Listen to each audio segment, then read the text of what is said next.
حجاب شرعی حق مسلمان ما، حق مسلمان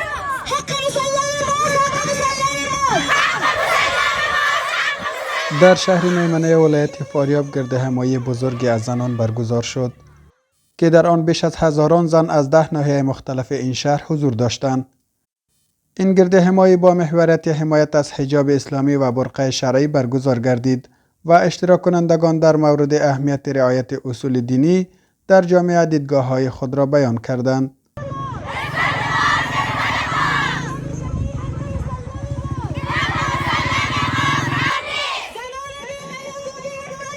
در این گرد همایی اشتراک کنندگان تاکید کردند که زنان افغان در کنار حفظ ارزش‌های دینی خواستار احترام به باورهای اسلامی در جامعه هستند.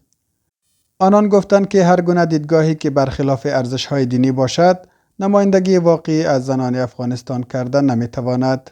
این حجاب چیزی است که کسی بر سر ما فرض نکرده است. این حجاب چیزی است که الله جل جلاله بر ما فرض کرده است و این آزادی نیست. آزادی ما فقط حجاب ماست و این دسیسه هایی که دخترای کشور ولایت های بعدی میگویند که ما نمایندگی از دخترای دیگه میکنیم، این نمایندگی نیست. این نمایندگی ما فقط است که اونا حجاب بکنن و بگویند که ما نمایندگی از دخترای دیگه میکنیم و این که آنها اعتراض میکنن این دسته های کشورهای خارجی است، از کشورهای مسلمان، از کشور افغانستان نیست.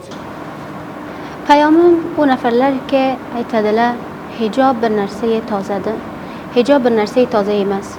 Bəlkə bu hicab وینتور قرن ilgəridən bu hökmü nazil bo'lgan.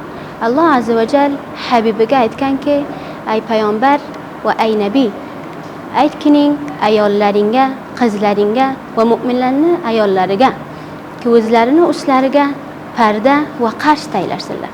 اشتراک کنندگان این گرد همایی تاکید کردند که حجاب اسلامی یک ارزش دینی و فرهنگی مهم در جامعه افغانستان است و باید مورد احترام قرار گیرد. در این برنامه زنان حاضر از تطبیق حجاب و برقع شرعی حمایت کرده و گفتند که نباید اجازه داده شود تا به باورهای دینی و ارزش‌های اسلامی توهین صورت گیرد. همچنین آنان اظهار داشتند که زنان افغانستان باید بر اساس اصول اسلامی هویت خود را حفظ کنند و از ارزش‌های دینی حمایت نمایند.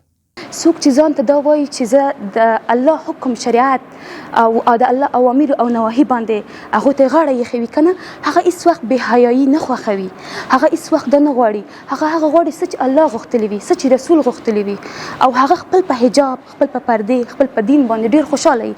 دا په دې معنا نه ده کومې چې هغه په خارج کې اوسېږي او د افغانستان د عزتمند خویندو څخه دوی داسې هلته نمایان کوي، په انټرنیشنل نو تلویزیونو کې داسې نمایان کوي چې د افغانستان خویندې باندې ګوره ظلم ده یا هغو سره کوم جبر کیږي. نه out of home and they said we want freedom. Our freedom is not this. Our freedom is hijab and we are and we always want to wear our hijab and just we want to continue our educations. And I have a message for another girls that they want freedom.